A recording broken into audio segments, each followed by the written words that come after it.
Welcome to the Home Team Podcast. I'm Carl Falconer. And I'm Danny Arroyo.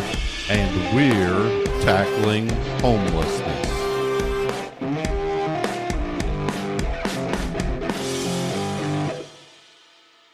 Today in our podcast, we'll discuss two of our passions, football and ending homelessness. Please join us through 4 quarters, with our topic this week being outreach.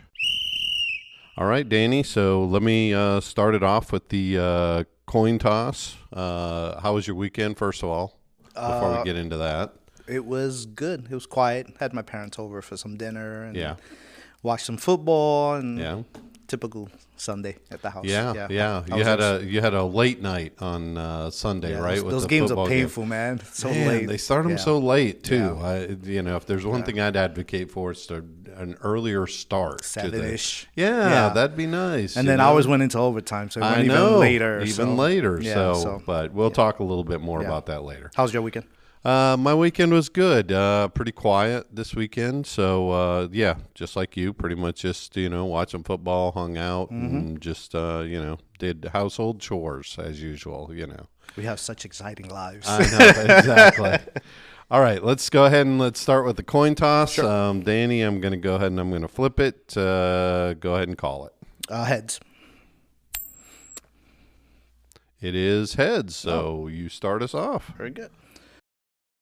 All right, so welcome to our first quarter. I'm going to kick off by defining our topic of the week, and then we will cover some headlines for both homelessness and football, including the results from last week's home team locks of the week. So as Carl mentioned earlier, our topic is outreach. Homeless outreach is the process of engaging with people experiencing unsheltered homelessness in their immediate locations, such as stress, parks, encampments, or cars, to connect them with vital services, healthcare, and housing pathways. The core purpose is to build trust and provide support by meeting immediate needs and facilitating access to longer-term solutions, thereby bringing people into the formal homelessness services system. So I know, Carl, you started your career in outreach. I did. Outreach is one of my favorite things. You really get out there to the people who obviously are experiencing homelessness out on the streets. And it's where I really just fell in love with the idea of helping people. Obviously, when people are down, they're at their most vulnerable, but they're also most open. They'll tell you what they're really thinking. They'll tell you what they're really feeling. And I really like the idea of getting out there, just talking with people and having a conversation and understanding their lives and trying to help them get their lives back on track, basically, which is what outreach is about. It's really about that rapport building and building trust. Yeah, I did it a little bit. My previous places that I've worked. Building those relationships. I think we mentioned before is that once you build that relationship, you can work better with them. But there's always that beginning kind of, I don't want to talk to you, or what is it you need from me, and just the stories you hear are so different from everyone. Everyone has a story, right? So just to hear that, but it's great once you kind of start building that relationship with them, and they're looking for you and you're looking for them. The problem with outreach at times is not locating the person. That's right. And have they been moved, and did they get incarcerated, or so that's kind of the barriers that they face a lot of times. So. Yeah, but it's about as human as you can get. One-to-one relationships, and like I've said in some trainings that I've done over the years, outreach workers have to be some of the best workers out there because they don't have a lot of tools to work with. Right. It's basically you and me having a conversation, and that's my tool that I have. So anyway, let's take a look at some of the headlines from the homeless world as well. Yes. And I'll go ahead and start. First, Danny, I want to give a thank you to one of our recent donors. Rita McCauley gave us a donation here at Pathlight Home, and really happy about that. And Rita happens to be a New England Patriots fan, so we really appreciate that. Thank you, Rita. Yes, we appreciate your donation that you gave us. Fantastic. I'd also like to talk about the homeless roundtable that I attended last week. Commissioner Semrad from Orange County District 5 held a roundtable with a lot of providers in the area and gave us a chance to really stand up and talk about what's happening out on the streets, what's happening, what we're seeing, what homelessness looks like now. I think it was the State of Homelessness Roundtable. Yes. And so we really had an opportunity to get up and speak. We talked a lot about a lot of different things, but it came back to the same things. People can't afford their housing. They can't afford the cost of everything nowadays. And a lot of people are becoming first-time homeless. They really focused a lot on the seniors and individuals with disabilities, even veterans with disabilities, because a lot of what we're seeing out there is that people with those incomes that they can't change, disability income, things like that, they're not able to keep up with the price of housing and all the costs of everything. Yeah, I saw it online. There was a good turnout as well. There was a lot of people in the audience, but a lot of the providers that were up there that we've worked with and we're partners with. I mean, the story was kind of the same with everyone, what they're seeing out there and where they're struggling with housing and mental illness. And it was really, really good. You did good, by the way. Thank you. You did really good. You. I was like, that's my boss up there. That's there cool. You go. All right, now we'll go to the highlights of the week and talk about our football team. So, Danny, let's go ahead and start with your Dallas Cowboys. Yeah, so it was a late night, like we said. Game started very interesting. I didn't think it was going to go as far as it went, the way it started. But, we tied 40-40, which we kind of discussed yesterday. Why? Why do they have – there should no tie in football. No. But unfortunately, that's where we were. Prescott threw for 319 yards, had a pretty good game. Pickens had 8 receptions for 134 yards. So it was a good game. It went all the way down to that overtime. Parsons was there. There was some hugging going around. Right. And you could tell he missed the players. That's right. Not the owner, but the players. That's right. But it was a good game. So we are tied right now. With that game was a tie. So we have next week the Jets. Who lost yesterday. All right. So they're 0-4, if I'm not mistaken. Yeah, they're pretty bad. They're a pretty bad team. Yeah. So kind of might look good for us next week. So so we'll see. But they will be playing in New York. So yeah, absolutely. And my Bears, my Chicago Bears, got a victory. All right, barely. That was a nail biter. I know. Yeah. Both of our games came down to the very end. Yeah. Green Bay almost lost that game in overtime, even with you all, and then for us, it came down to a blocked field goal at the end to kind of save our game. Chicago won 25-24 over the Las Vegas Raiders. And next week, luckily, we will not be losing next week. You have a bye. We have a bye. You'll figure a way to lose next week anyway. Don't worry. No, you'll figure something out. No, I hope not. Anyway, so give us a chance to rest up. Give us some, get some of those nagging injuries taken care of. Yeah. So, looking forward to that. Well, that wraps up the first quarter. We will be back after this break. Hello, I'm Gigi Ramirez, the Senior Director of Fundraising and Engagement here at Pathlight Home. For over 30 years, we've helped more than 8,000 people transition from homelessness to hope. But when someone moves from the streets to their own home, they often have nothing. That's why we provide immediate essentials, everything from bedding and food to soap and cookware, to help them truly feel at home. Beyond housing, Pathlight offers career training and supportive services, like our 12-week culinary program, helping residents gain skills, find jobs, and rebuild independence. You can be part of the story. Volunteer your time, donate essential goods, or become a monthly Pathlight hero, ensuring every neighbor has a chance to thrive. Visit pathlighthome.org to donate today.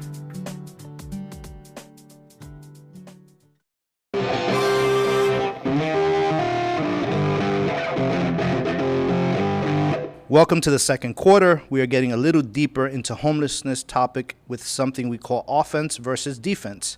We will each take turns discussing some opposing viewpoints of our topic this week. The topic this week is, should law enforcement be used to deal with unsheltered homelessness? So Carl will give you the offense, and I will give you the defense. As a reminder, I just want to remind everybody that these are not our personal views. We're each taking sides here. And then at the end of this, we'll also talk about Pathlight Homes' view on this. But I started off with offense, or the pros of should law enforcement be used to deal with unsheltered homelessness.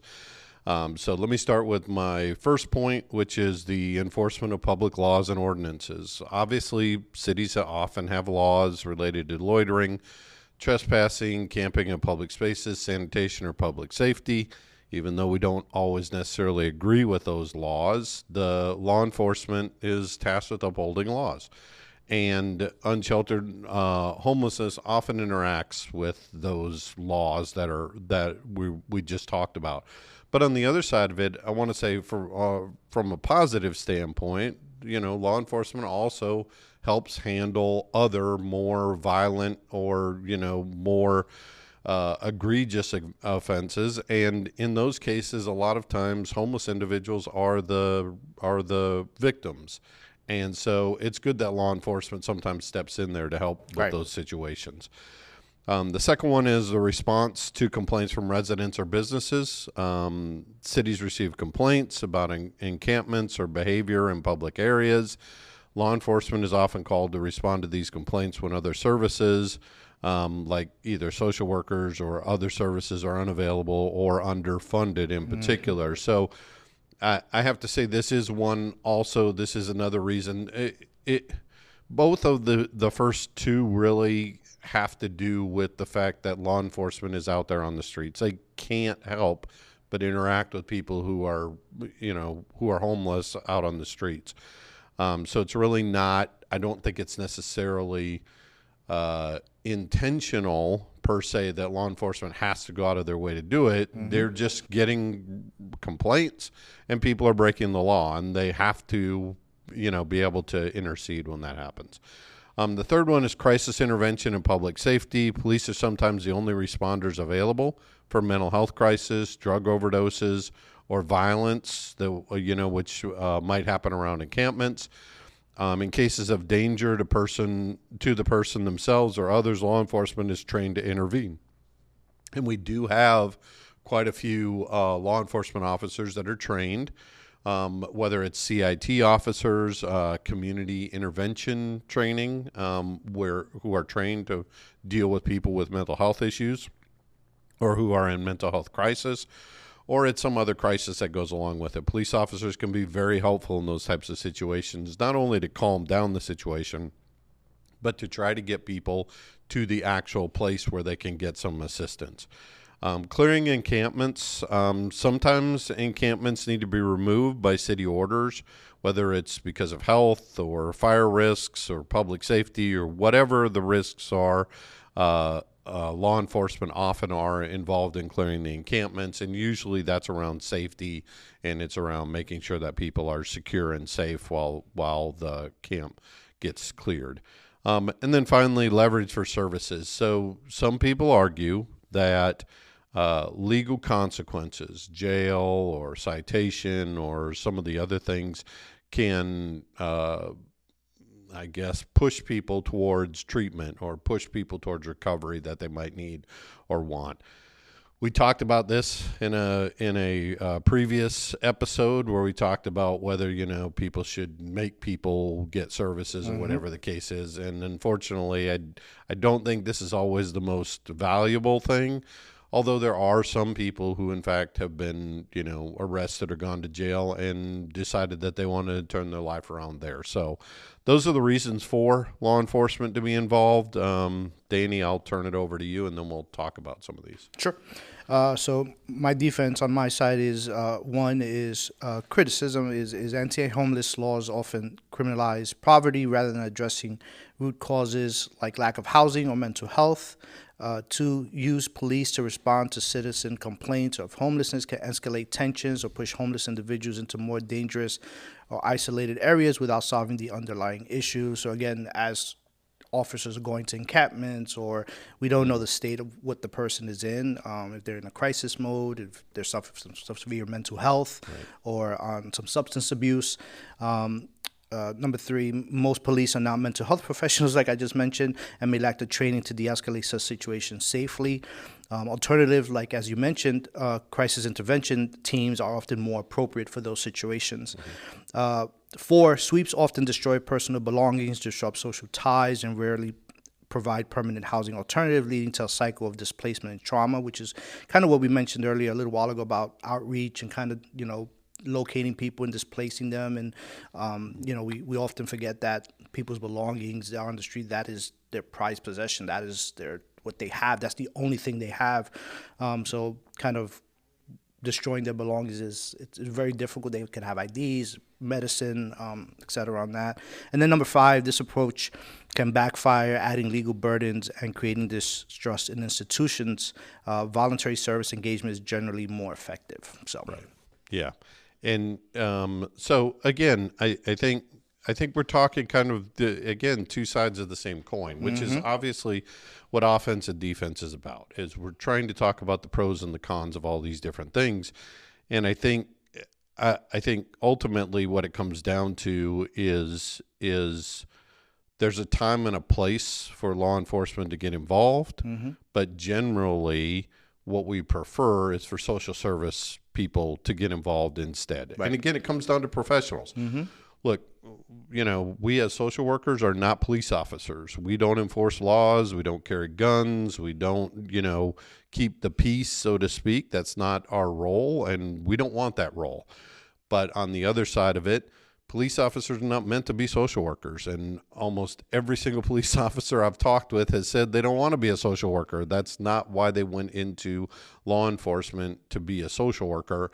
And so they generally don't want to get involved in those types of situations. And so what we're trying to do is marry both of those things together, particularly with outreach workers, in trying to figure out who's the most appropriate for each situation. And trying to get that balance is really, where we want to go. Yeah. And I think with our 3 bridges that we have, that we're working so closely with law enforcement, and we had a training with them to explain to them our program, explaining what we were going to do. You could see in their faces like, okay, we have someone that we can call now when there's a problem. We don't know how to address it. Can we call them and they can handle it? But I love the idea of partnering, of them going out together, right? Yeah. Law enforcement and a case manager or an outreach person to address those people in the encampment. So then if there is an escalation, then the social worker can step in and de-escalate a situation and not have to go to that next step. But I agree with you about what you first said is if there's a complaint made, law enforcement has to go out. I mean, that is their job, to go and see what's going on.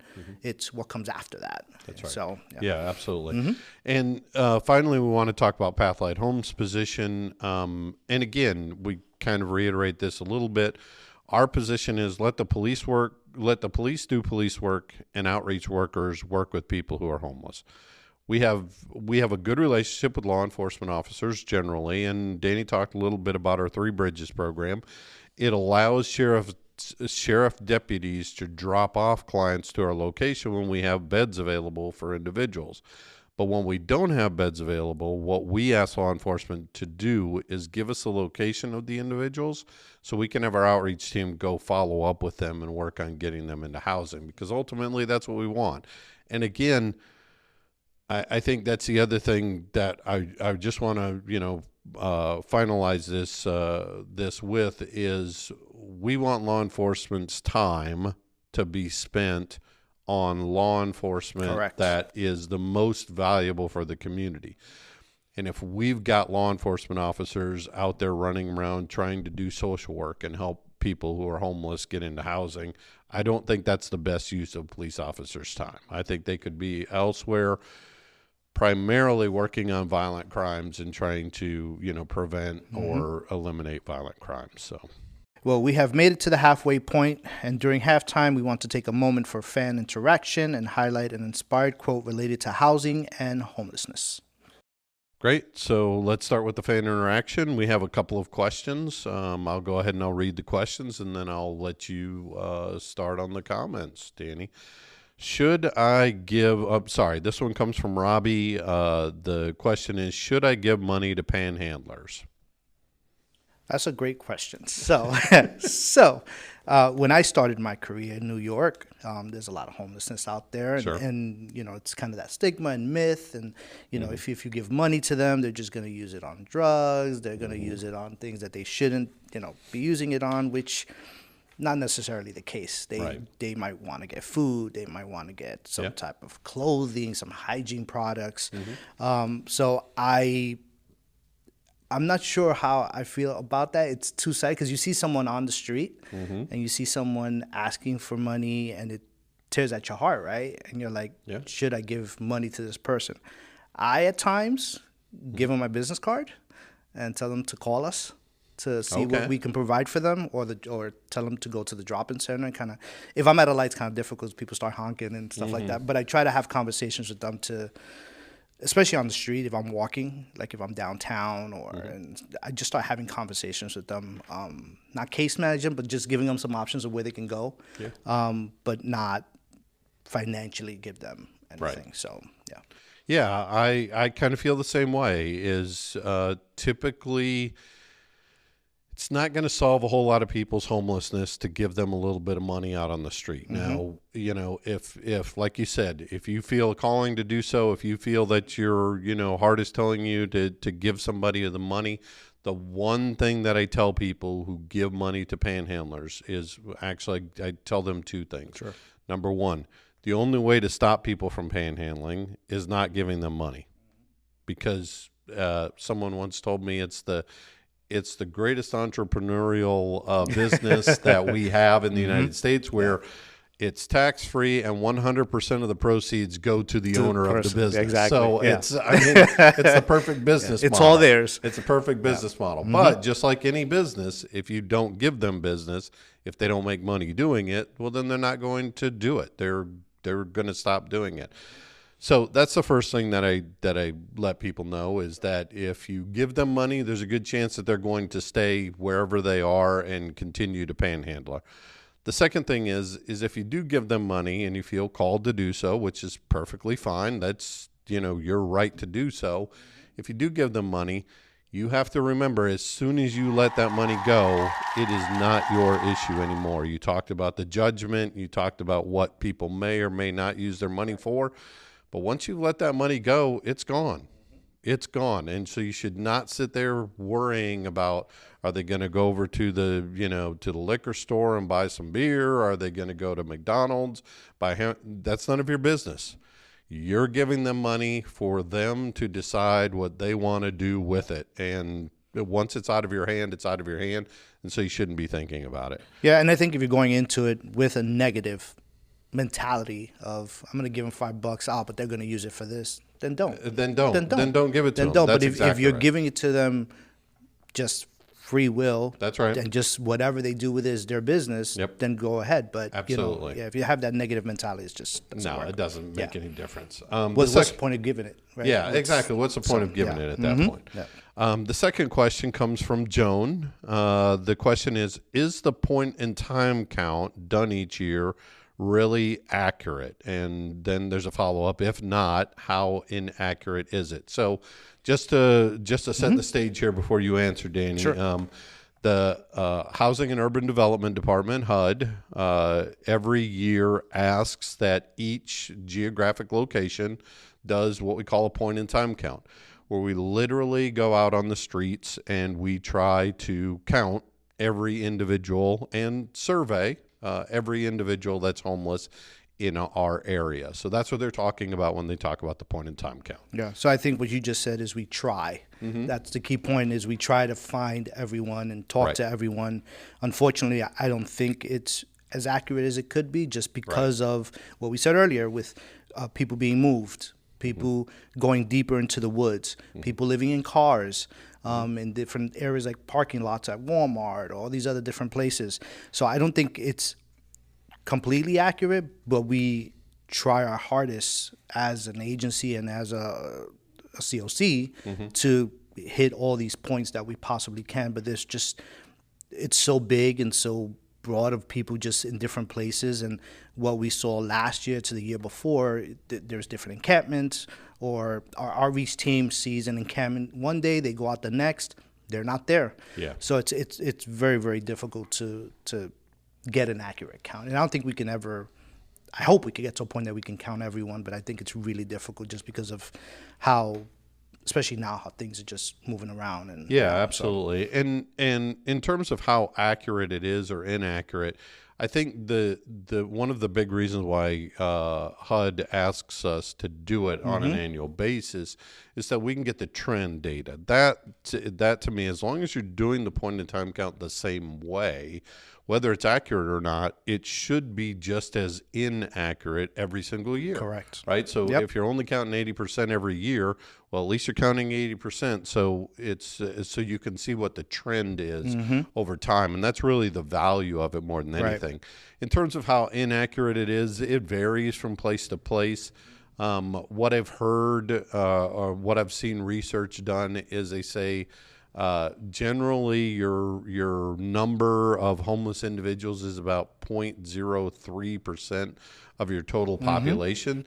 So if you're somewhere in that neighborhood of 0.03% of your total population in the area, then you're probably pretty close to your count. Good. What I think is definitely more accurate is our count that we do within our homeless management information system, which is our data system.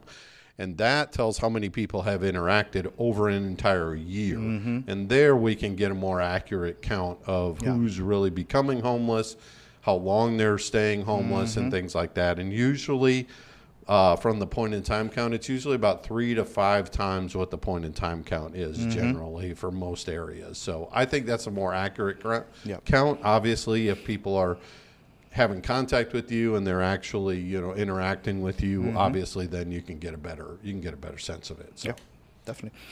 All right. So now we are going to go to the quote of the week. And the quote is, "It's a heavy burden to look up at the mountain and want to start the climb." And this is by Abby Wambach. Wambach. Yes. Yeah, that's a good one. When I read this statement, I really thought about it, and it really struck me as, again, outreach, right? It can be really daunting, and it can really weigh on you to go out there and see the same people on the streets over and over and over again. And so I think what Abby was talking about is, look, ending homelessness is a big, big, big chore.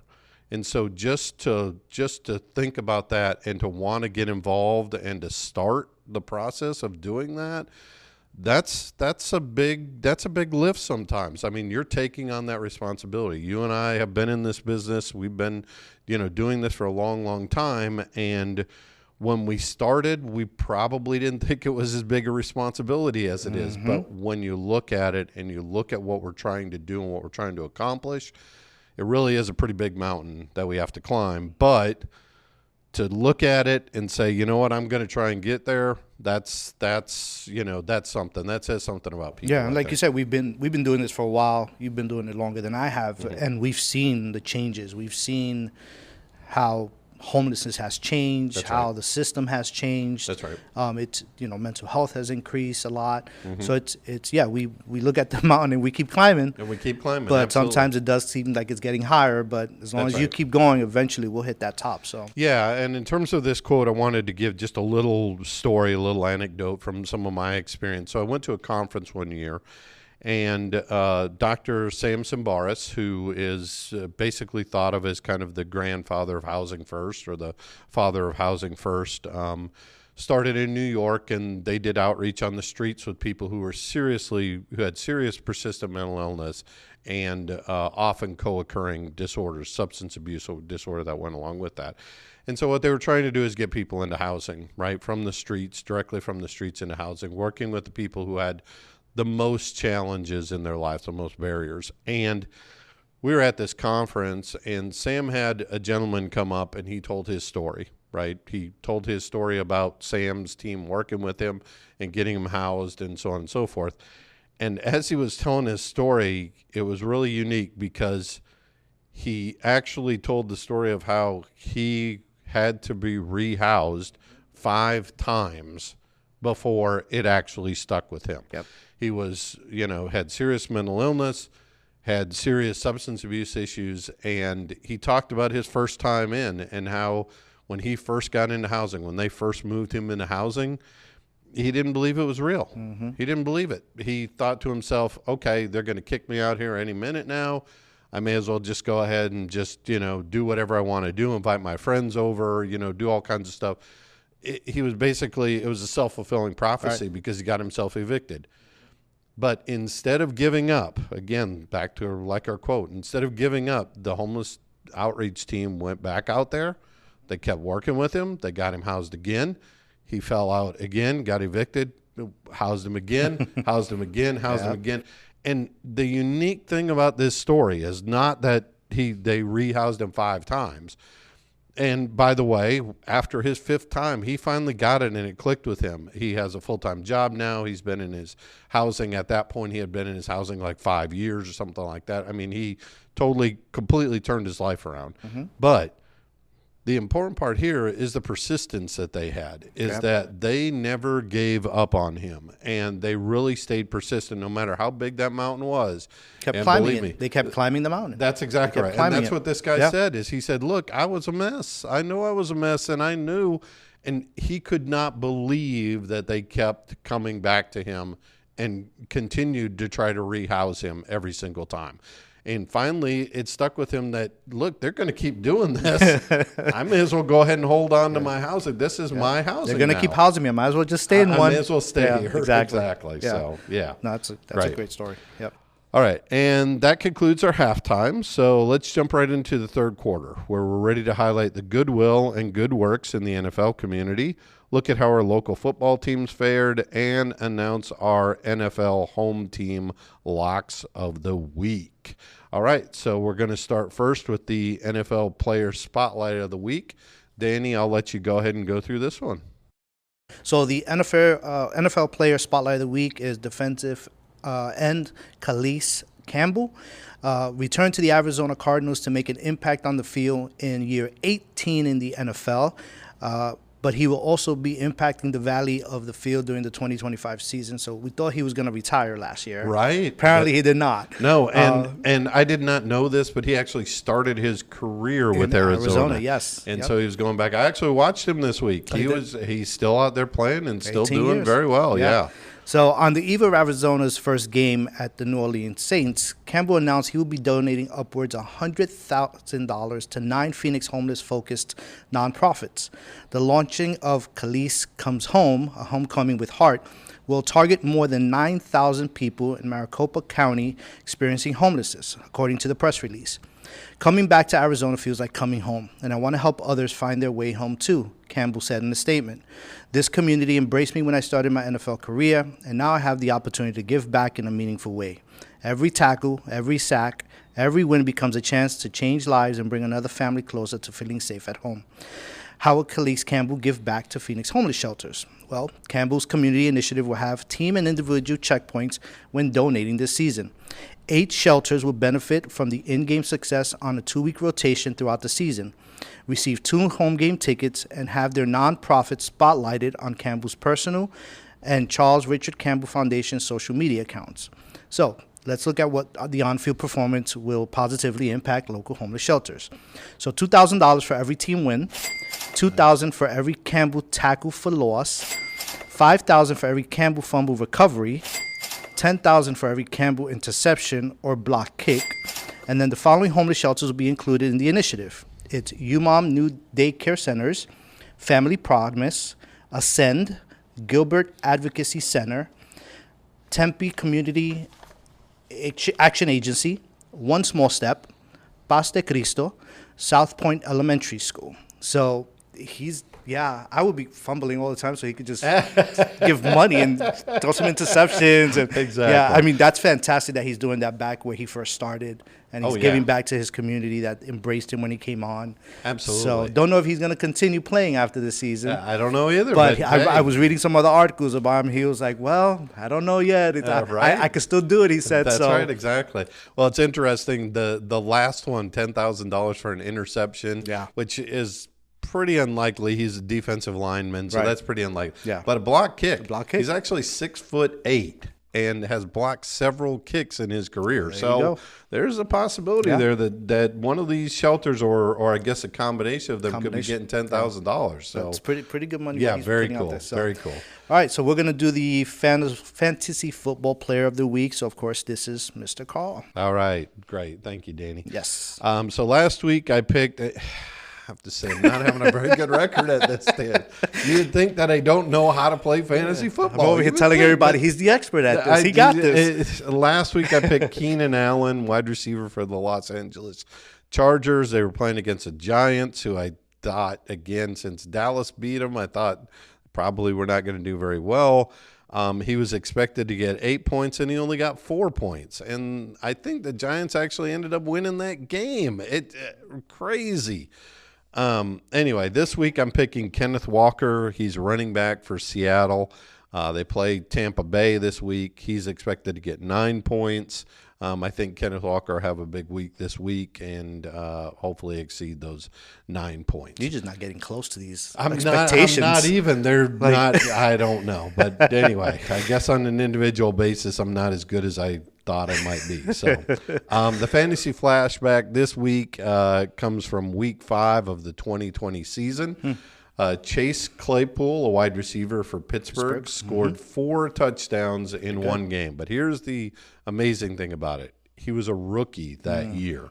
He scored 3 receiving touchdowns and a rushing touchdown for his week 5 debut as a rookie, or his week 5 output as a rookie. So if you had Chase Claypool that week, there's a good chance that you probably won your fantasy football league. Although I'm not even sure if he would have started him. He may have been sitting on your bench in your fantasy team, because as a rookie, he probably hadn't done much by week 5, honestly. But that's the fantasy flashback. It just takes one game. It just takes one game, exactly. Yeah. So now let's take a look at our local football teams to watch. I'll go ahead and I'll start it. Jones High School, again, close to where we are here at Pathlight Home. They won 37-3 versus Auburndale. They're now 4-2. In Orlando, they are number 8, and in Florida, they're number 43. And next week they play Lake Wales.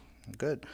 So my Boone High School played Timber Creek, and we won 35-7. So we are 6-0. Wow. We have not lost yet. Good for them. They have moved up 52 in Florida and are number 11 in Orlando. So they're moving closer up and closer to Jones. I know. I saw that. I was like, hey, we're catching up. They don't have a game this week. So I guess they have a bye like Chicago. Yeah, same as Jones. Yeah, and so they are playing Winter Park on October 10th. So next week we won't have an update on that, but the following one we will. So absolutely. And our locks of the week this week, where each week we predict a home team to win in the NFL. My lock of the week last week was the Atlanta Falcons, who won. So that makes me 3-1. Yep. And I picked the Los Angeles Rams. They won again. That was a close game as well. That was a close one. I'm more invested in these locks of the week than my own team. Let me just tell you, I'm very stressed out with these games. I'm like, oh my God, we're gonna lose. And then at the end they pulled it out. I was like, yes, I'm 3-1. So for some reason I'm more invested in the lock of the weeks. But so they won. So next week, Carl, you have you're picking Seattle. I am. I'm picking Tampa Bay plays at Seattle, so I'm picking Seattle. I'm doubling down. Kenneth Walker is my fantasy player for Seattle, and I'm picking Seattle at home as well. All right. And Danny? So I have the Broncos versus the Philadelphia Eagles, who is my pick for the Super Bowl. So I have to go with the Eagles. They are the home team. I already picked the Ravens, and that in farewell. I swear, so Danny, I know we're not on video, but I swear most people probably envision you in green right now. Yeah, because of all the Eagles picks that you've made throughout this season. They're doing a great game. They're having a great season so far. That's my pick. So for the Super Bowl, but I don't know about that. So the Eagles, anyway, yeah. If you can all see the looks I got, we're not good. Exactly. Yeah. So those are our picks for the week. Absolutely. Stay tuned for a wrap up after this message. Hello, everyone. I'm Carl Falconer, the president and CEO of Pathlight Home, and I'm often asked by many in the community, what can I do to help end homelessness? I would like to invite you to join Pathlight Home's efforts. Pathlight Home is a 501c3 nonprofit organization in Central Florida. We currently have 560 units of housing that we provide to individuals experiencing homelessness. But we also provide additional support through employment resource centers and mental health services. We have a drop-in day center where people can come in from the heat, do laundry, get meals, all in preparation to get them into housing eventually and off the streets. Community involvement is key to the success of our efforts, and we love when community members want to get involved with Pathlight Home. There are 3 things we invite you to do to help. Number 1, consider supporting us with funding. No donation is too small, and every dollar has an impact on our community. You can go to pathlighthome.org and click our donate button to contribute anytime. Number 2 is volunteering. We love to have volunteers come in and help us with any of our projects. We have ongoing projects and needs, but are also open to individuals and groups sharing specific talents in ways that build up our residents. Number 3 is take a tour with us. Come here to our facility and see what we do for yourself. It's the best way to get an inside look at what we're doing at Pathlight Home each day. We think it's important to understand the work it takes to fight homelessness and love the opportunity to meet community members who are passionate about the issue. We love our Central Florida community and are grateful every day for the continued support. And again, to get involved, go to pathlighthome.org. Thank you.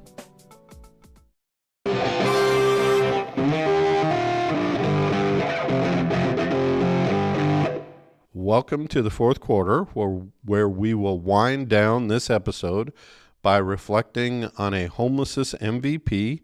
And unfortunately, or fortunately, I guess, Danny, this week we don't have a fumble of the week, which is, I guess, good. Yep. And then finally, we'll go to the wrap up of our key takeaway. Danny, go ahead and start us off with the homelessness MVP of the week. Sure. The Denver mayor's office recently announced a 45% reduction in unsheltered homelessness from January 2023 to January 2025.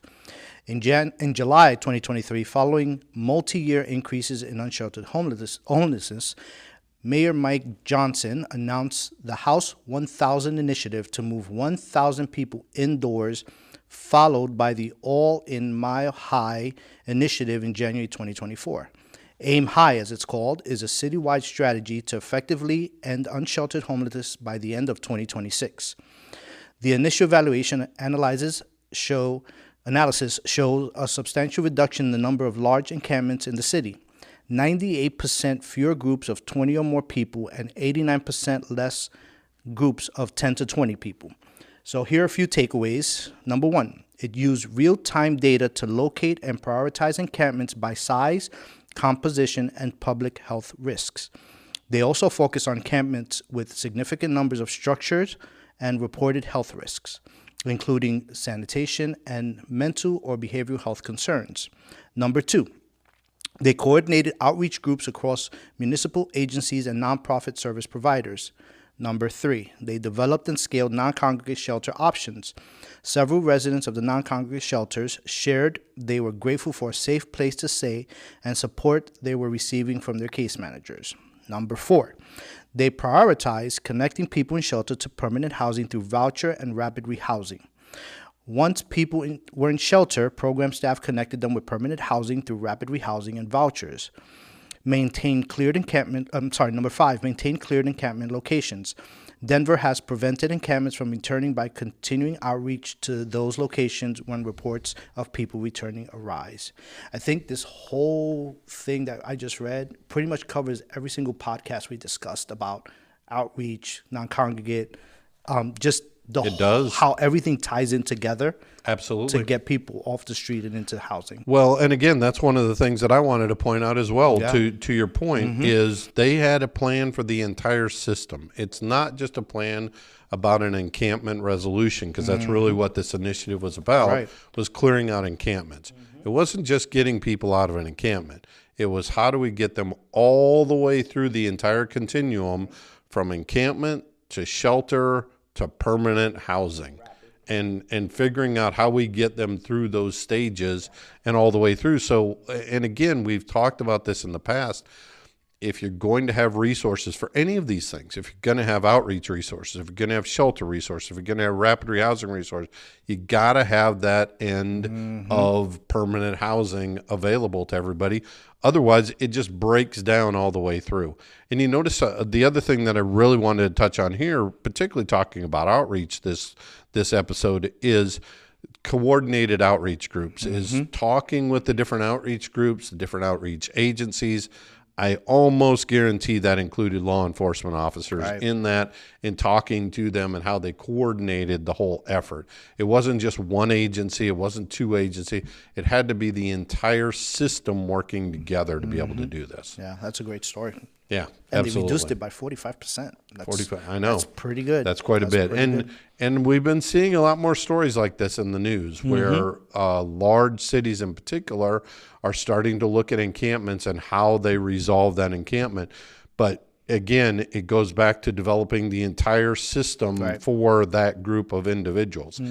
But the other thing that it tells us, Danny, is that if you could do it for this small group of individuals, if you had enough resources, you could do it for everybody. Yeah. You could do the same thing for every single person that's out there on the streets. And if we mentioned before, we're seeing encampments growing more and more and more. That's right. And if you start addressing all those people in encampments, you're going to have some success of getting them off the encampments and into housing. So, absolutely. Yeah. Absolutely. And as we mentioned, there is no homelessness fumble of the week. So we'll go right into our key takeaway. Danny. Sure. So key takeaway for this episode is all it takes is one person to change the direction of another person's life. Whether it be an act of kindness or just a kind word, sometimes it can make a huge difference in someone's life. So, yeah, and I think that's the essence of outreach. I think it's really about that one-to-one connection. There were plenty of times I did outreach. Like I said, when I started my career, I did outreach for about 7 years. And one of the things that I noticed out on the street is all it took was one person connecting with one other person. And sometimes it wasn't me, I'll be honest. Sometimes I would go out there. I certainly got cursed out by a few people who I was trying to approach in a way that was unagreeable to them. And so I backed off and I let one of my other fellow coworkers try to approach them. Somebody who they saw as more amenable, or somebody who they saw as more friendly towards them, and create that relationship. Because all it takes is one person. One person can change another person's life. And it's similar to the quote of the week about climbing the mountain is you go out there to talk to someone, and it might not work that first time, but if you keep climbing and keep having conversations, eventually you're going to hit the top with them. That's exactly right. But like, I agree with you. It might not be you, but it could be someone else. But just continuing those conversations is so important. So absolutely. And it could change, like it says, it could change the direction of their life. It could absolutely. change it completely. So. Totally change it. Absolutely. So thank you for listening. And as always, if you have any questions or comments for us, please email us at questions@pathlighthome.org. That concludes our episode of the week. And as always, we leave the last words for our beloved co-founder, the late Reverend Fred Maxwell. I'm still dreaming. That we will become able and sufficient to increase the housing of homeless. This is merely a beginning.